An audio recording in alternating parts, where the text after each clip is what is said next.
émission TV, le miroir du monde. Bonjour mesdames et messieurs, Ngawabino Gloire Bosobe, autrement dit Bosobal, nae lisusu ponato solo la makambo Itali mboka. Bon week-end na bino bipa nyeso to bozwami bozolanda biso. Ba sujet o ezoleka na mboka sur le plan politique actuellement. Bino boye biango malamu par exemple el kambo ya ba propos ya Barnabé et zobimisa ba réaction bipa nyeso to mutu na mutazo pesa ba version nae. Moi, je bénéficié qui na Jeep, et Outaki, et pas la première dame, et puis Samela qui est, et pas le secrétaire Augustin Kabouya.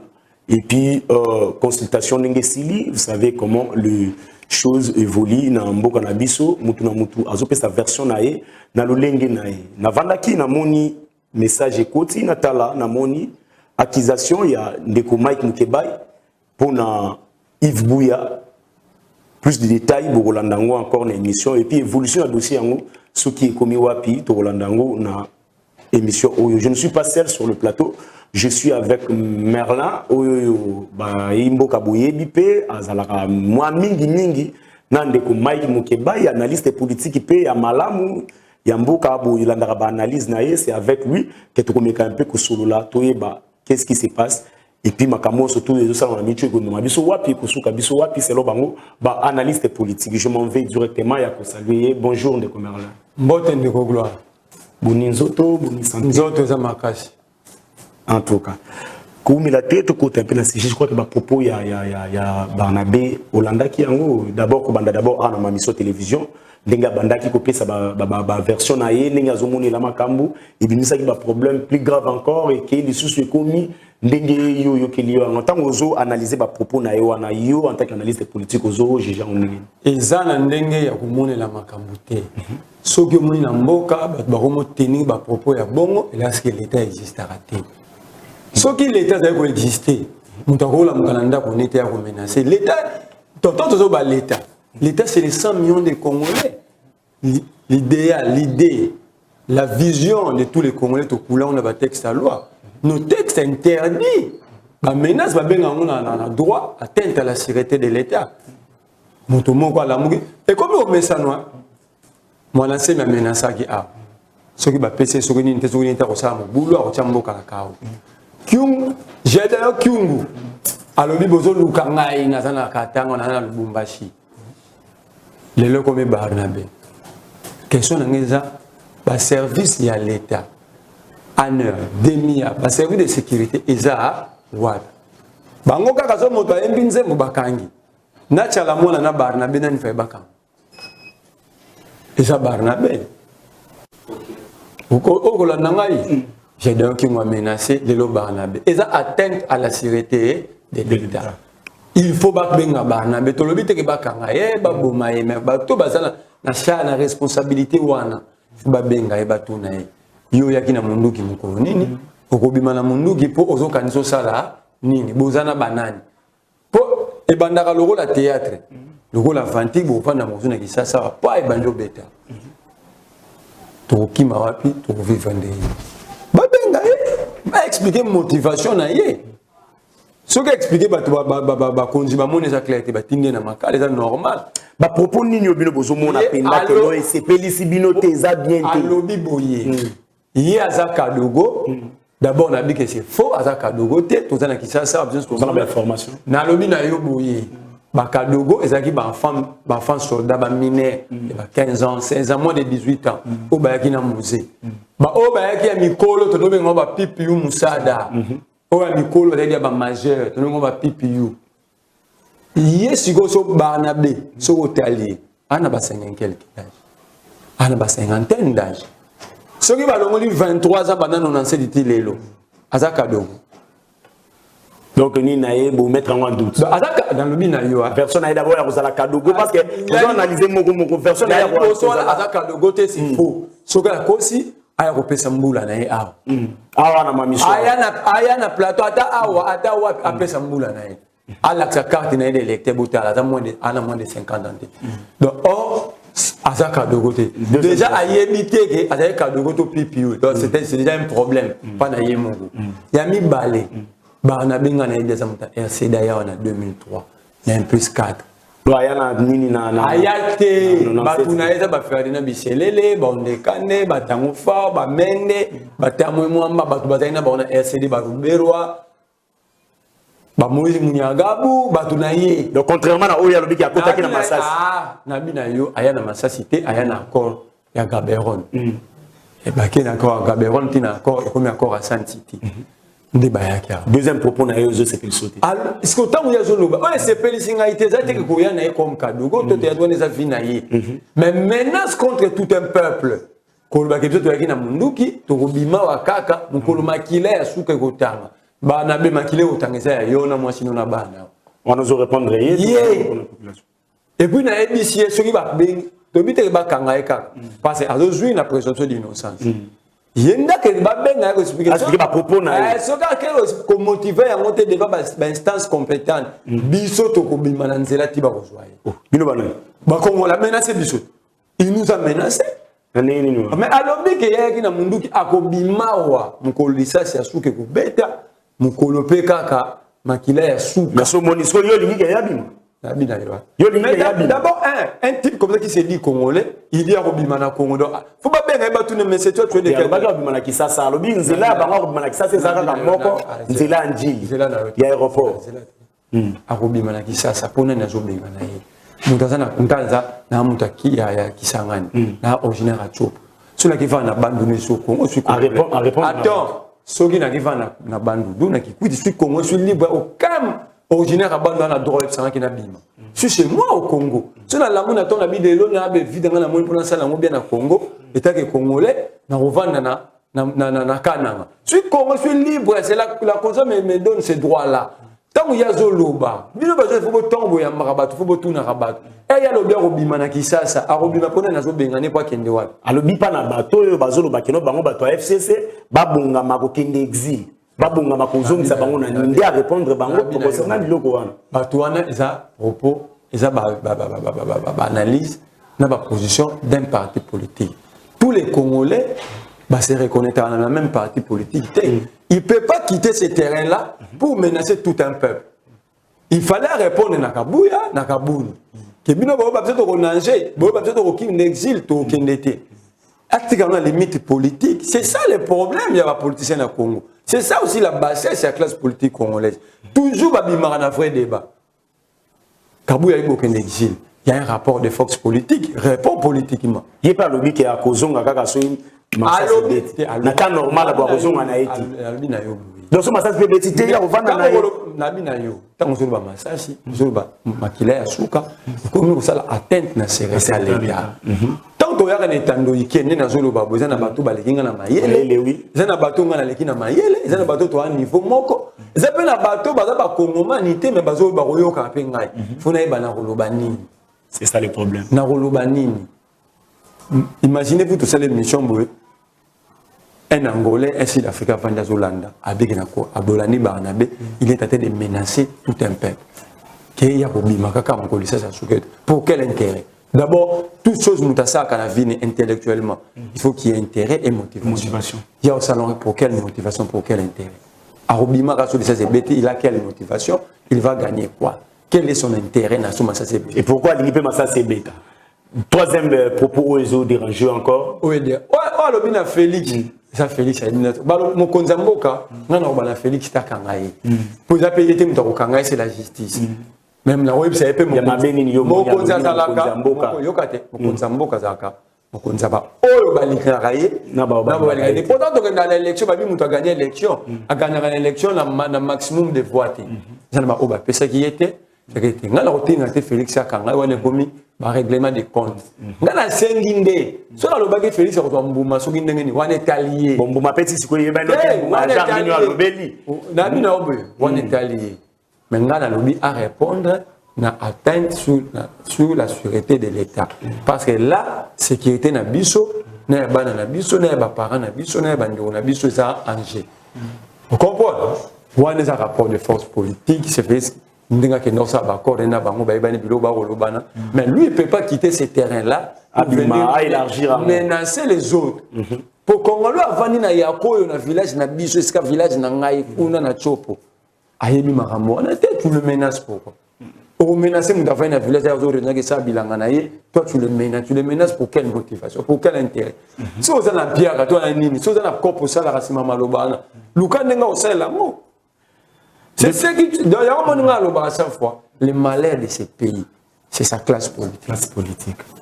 Merci beaucoup. Je crois que non, au Landaki Bilili, le secrétaire général de l'IDPS, il y a Kendaki qui pesa bongo cadeau et Outaki na première dame et pas ya Ndeko Mwanase.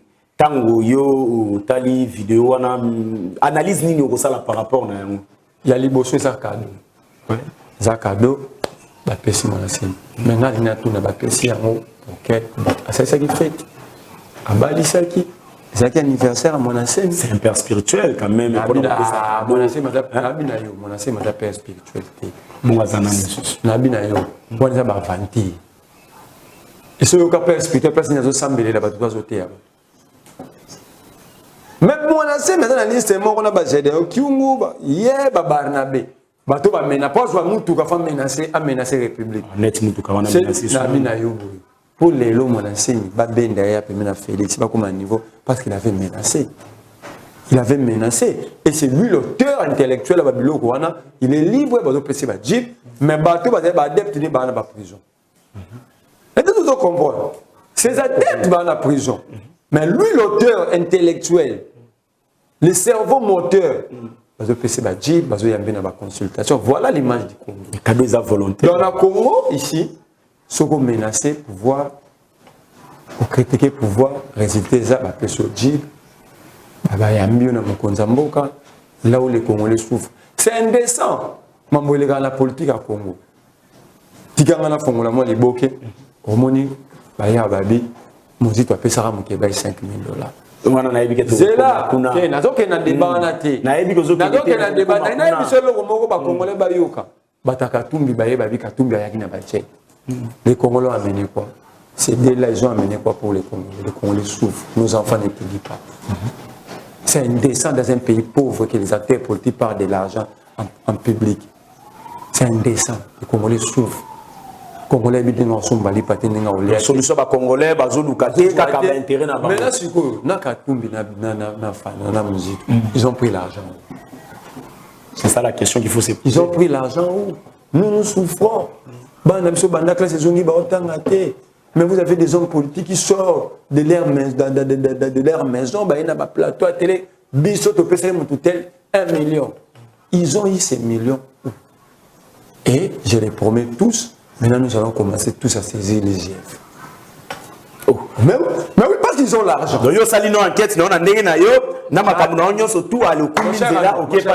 Mon cher ami, les pays, les gens souffrent énormément. Faut que combat politique, faut que la population Congo. Surtout quand on a bien autorisé, les Congolais bazo baté, ba yebi ndenge mutu na mutu azuli ba bien na ba bete la tolo lelo. OK. Congolais bazo baté. Mon attend que na ba marche. Oh ba texte ba bimoki nzemba oyem. Ba oyem ba ke boko ba nouveau riche. Donc, je me rappelle que l'opposition est au FCC Aïba. Donc, le peuple a zobaté. Aïebi, place Batoutou va jouer de la donc, donc, il y a Aïebi. Alors, c'est ça l'image. Le peuple souffre, vous avez des $70 000, des $80 000, et on peut s'en avoir cadeau inutilement. À l'occasion de rien. Nous avons l'État tembo tant il y a première dame ndenge na ye asipeli ça la papa spirituel cadeau où est le mal na lobi na yo 2017 Denise Nyakero avec quelle fondation il faisait quel cadeau? Elle faisait quel cadeau? Et à qui? 2017 Osamo Pandisa on a ticket lio benga semaine prochaine au Laksanga image 2017 na kena c'était. Arrêtons de blaguer. Arrêtons. 2017, Tangelanga Action Humanitaire à Denise Nyakero. Mais fonction peut bazo quitter les fonctions mais ça na moi avantage et belé de commerce là. Et ça na moi avantage et belé et ko sunga mutu ke no ça la juste moko. Mais c'est cela le problème. Je comprends. N'habiter ka joindre mon l'État. N'habiter ka joindre mon l'État. Mais ça l'analyse mon simple. Denise Nyakero dans la fondation. Kabouya est un membre de l'IDPS, secrétaire général. Denise n'est pas membre de l'IDPS. Pourquoi membre de la fondation de la pourquoi l'IDPS? C'est la question qui reste à poser. Merci. Réponse dans l'analyse complète dans la situation. Pourquoi? On a pas fondation, c'est une équipe de ma fondation. Tout le monde a une action. Mais pourquoi il faut membre de l'IDPS? Ndeko Merlin. Ngana za awa na nini na koko zala na ina pesa mtu mmoja cadeau mais c'est Patrick Kitoko azane na famille na ngaité mais vu que totambola bien to solo la j'ai confiance à lui na zui na pesi mais c'est Patrick Sunangai tikela ka cadeau plastique où est le mal ça n'a rien à voir peut-être aussi avec l'IDPS entre point d'interrogation na pesi exemple simple Fondation Denis Bianchero ils ont équipe pour Mobimba. Ils ont chargé de communication, ils ont chargé de marketing, ils ont membre tout cette structure bien assise. Pourquoi nous tout cas on a faux tout y a série de toi encore que tu il fallait qu'à Kabouya. Toi tu penses qu'il y a un message? Il y a un message. Au code décoder en moteur. Il y a un message. Le message est ça. On veut faire Zedou à Monasséne. Pour faire quoi, papa? Mais faire quoi pour gagner quoi après? Awa, na Congo Union Sacrée, on veut prendre tout le monde. On veut prendre tout le monde. Ndeko Merlin. Nabi na Yoboui. Monasséne na Zakoulou, toi za papa, mais place à Monasséne na sur les la prison. La prison, toi za banaza qui malade, va soigner, va traiter. Na outil prison pour un déployer des mesures. Allez-y voir, visiter la prison centrale de Makala. Kende ba pavillon, moi j'avais bien un pavillon 7. Allez voir tes frères, tes compatriotes congolais, malades. Si on a la question, mon pota musu na prison Makala reliera sous musunité. Kende, oza mo pandisa mo kota ta loko keta la mutu na rolo ko komba mutu moko na yebi kuna okesa loko ke rendre visite. Kende, pourquoi seulement il y a cette infraction? Bah soigner, bah tiguer. Mais ceux qui sont malades à la prison maintenant. Chaque jour dans la prison de Baoufwa. Ceux qui vont couvrir la prison dans le pavillon 7.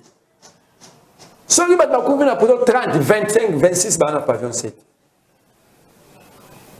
Donc malade il y a tant que ça on a Kabila en 2008.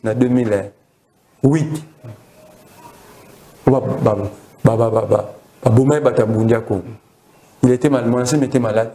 Ah mais ça n'est pas bon, ça ça lui a reboluka, ba repese mutuka, ba repese mbongo. Le corps est là malade, ba adepte ba kanga ba zaki ba saki. Parce que lui le cerveau monté, c'est lui l'auteur. Il est là qui mette. Le nouveau monde qui ba ko ba politique ba komi ko sara na ba jeune, ko tiara bango na ba simani, ko ba propre intérêt na bango. Ndenge bino bozo mo. Yango chef on est sara ba jeune, ba tika oza ba fanatique ba homme politique. Les politiciens congolais ne nous aiment pas. Ils sont dans leur jeu d'intérêt, dans la façade pour des besoins cosmétiques. Bah, bah, le bec est toujours monde de la Congo. Tous ans, avec une consultation. Je te dis aujourd'hui, personne n'a parlé du Congo là-bas.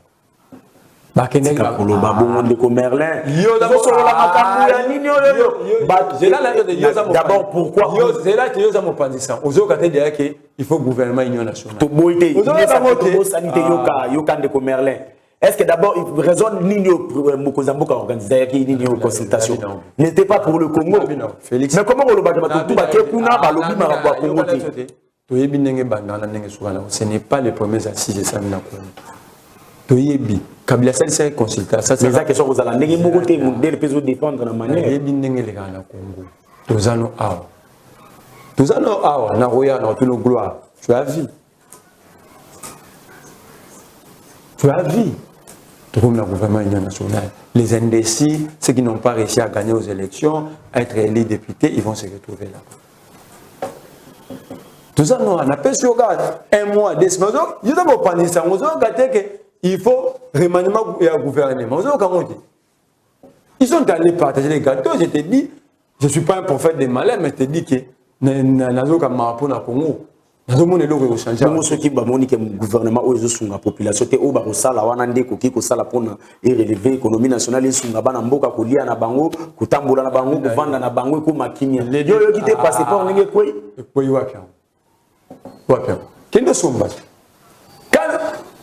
c'est pitié pour les communes.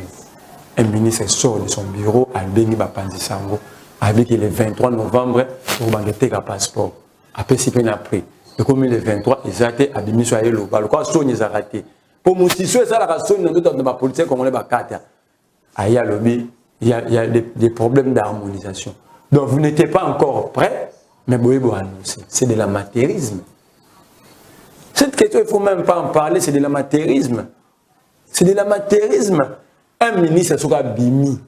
Aya lobi loko apesi na date c'est que ba muto za prêt. Donc c'est comme na date wana izaka exécution. Ndeko Merlin. Zela na memayo. Olobi na ngaya wake. La consultation. Lobi na sali débat na moninga na ngamoko na ndako en privé. Na bisi oui consultation za bien. Koyoka bato nyonso po ba ndenge bo kumba mboka. Mais ma bena ngona Congo. Bato ba kekuna pona koluka ba poste. Omonte bati a sarale na kashi.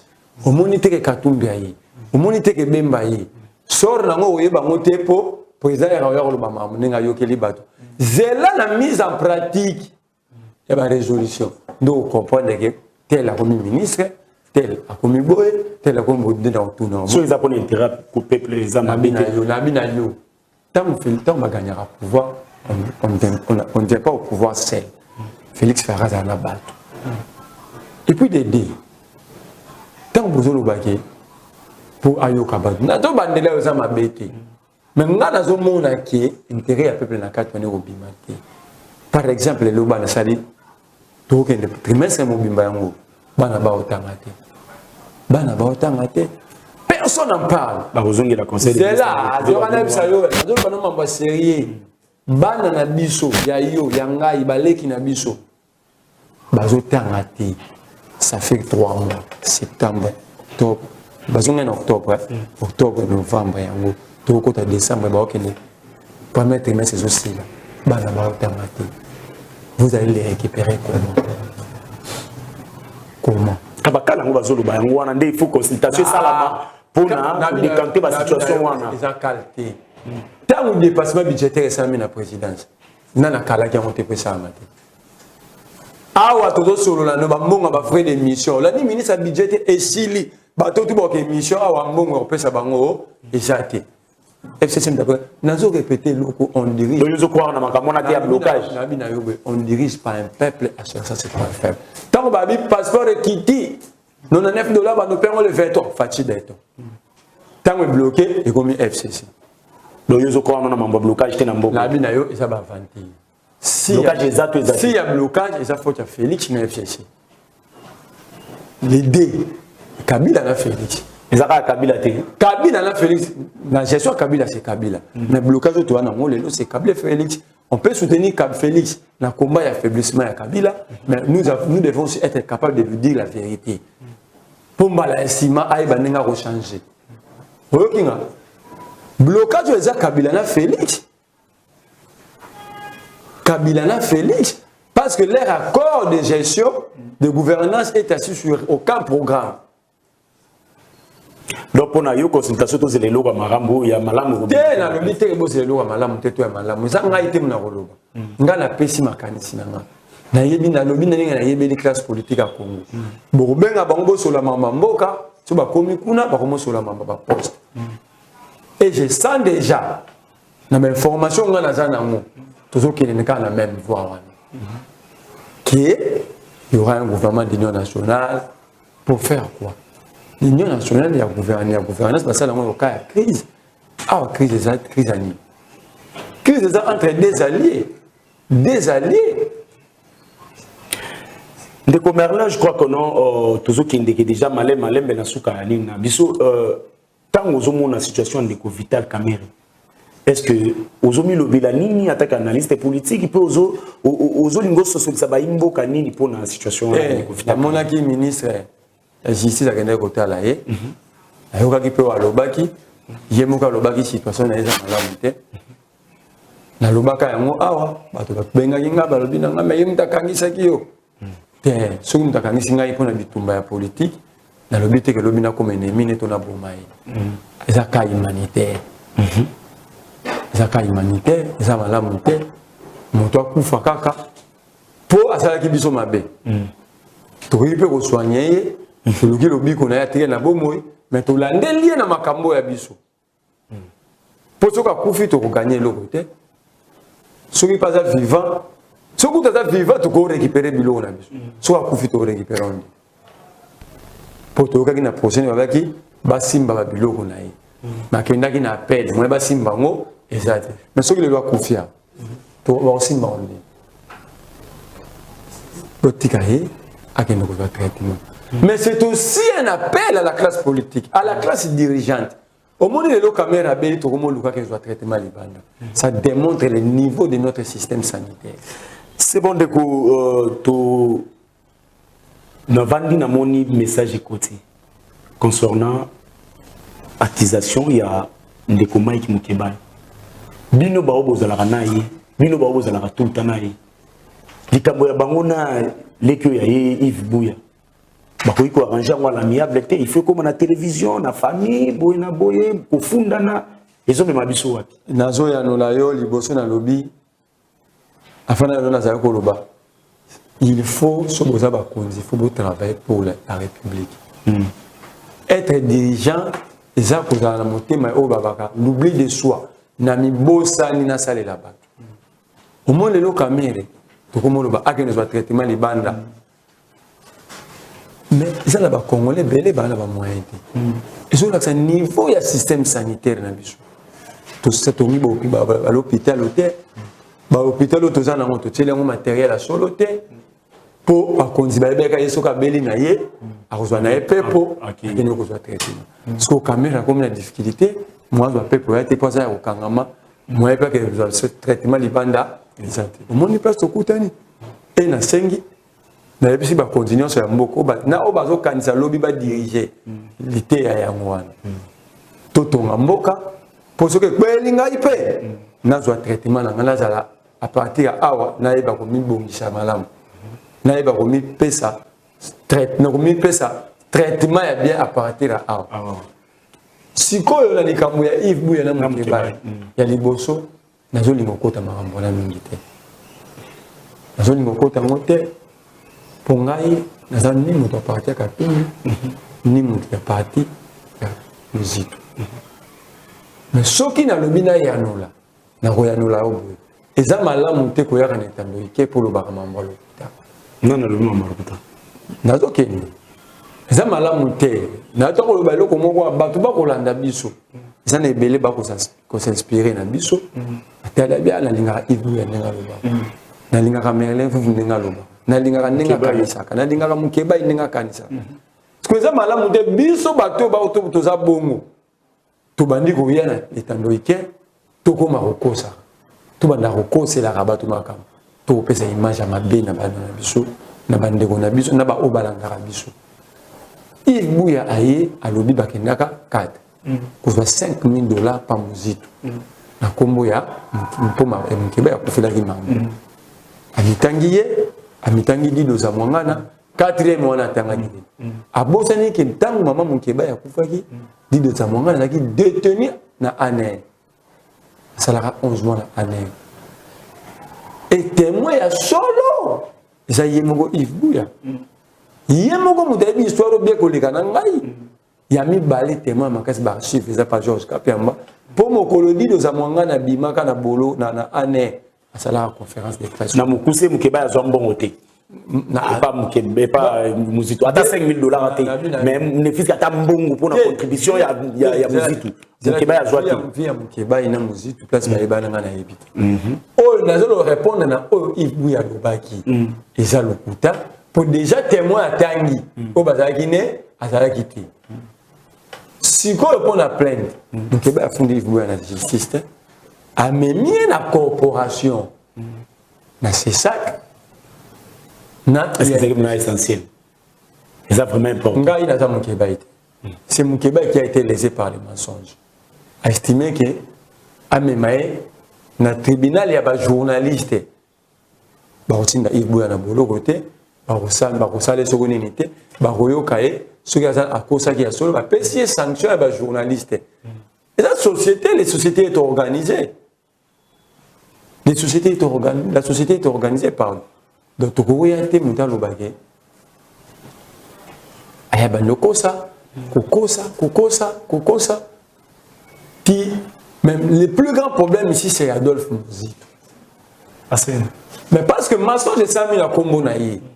Donc, il fallait les cas. Même un simple tweet. Il fallait tweeter à l'Obake, c'est fort, Masson, j'ai la combo naïe. Alors maintenant, il sera obligé d'aller témoigner. Merci. Si tu vas témoigner pour dire que ce qu'on appelle $5 000 ou pas, devant qui, comme ça, ils allaient éclairer. Devant qui est si là. Ils allaient éclairer. Donc, c'est l'ère des responsabilités. En tout cas, c'est l'ère des responsabilités. Là, je salue Joe Kabasele et puis Madame Véro Namoana Joëla. Vraiment, je vous aime beaucoup. Je vous salue, Didier Dark. Pour aujourd'hui, je pense que non, Merlin, comme na souka ya émission pour nous connaître na pesio matondi pour na ndenge oyambi ondimi ko yana. Ngai pe la tondi botondi mais na ngana bo selo mona epsa Gentini Ngobila. Ngobila. Gentini Ngobila, soko ça na sens ya mémoire collectivité, je suis désolé. Gentini a vu batu akeko tshaba yango na place triomphale. Bakangi batol, bango banotonga. Gentini, je te dis ceci, ekoleka te. Place wana est la place historique ya combat. Et bani la combat contre Kabila te. Et bani la combat Mobutu a dit mbikisa batu. Ça la pendaison. Ya batu place wana. Ba bamba ba kima. Tous les combats de la liberté. To bundé dans place wana. C'est une place historique pour nous. Et Gentini, je te dis na pesi conseil na batu wana ba pesi Gentini mbongo. Ba tonga place wana. Bokende na molina malembe nyonso na bopete. Bobisa Gentini hein. Atia biso mbongo na biso po eloko wana nazolo bango za menace so botongi na mko biso bana kisasa to buka ya. Merci beaucoup. Là je salue bato surtout bazolanda biso na pesi merci na Derrick Lukeba, Patrick Kitoko, Grévis et puis Boli Kituka ba etoza na bango pour na émission bomo na ngoleka na malamu. Pour aujourd'hui ngala no gloire bosobe na suki awa tokutani à la prochaine. Ciao.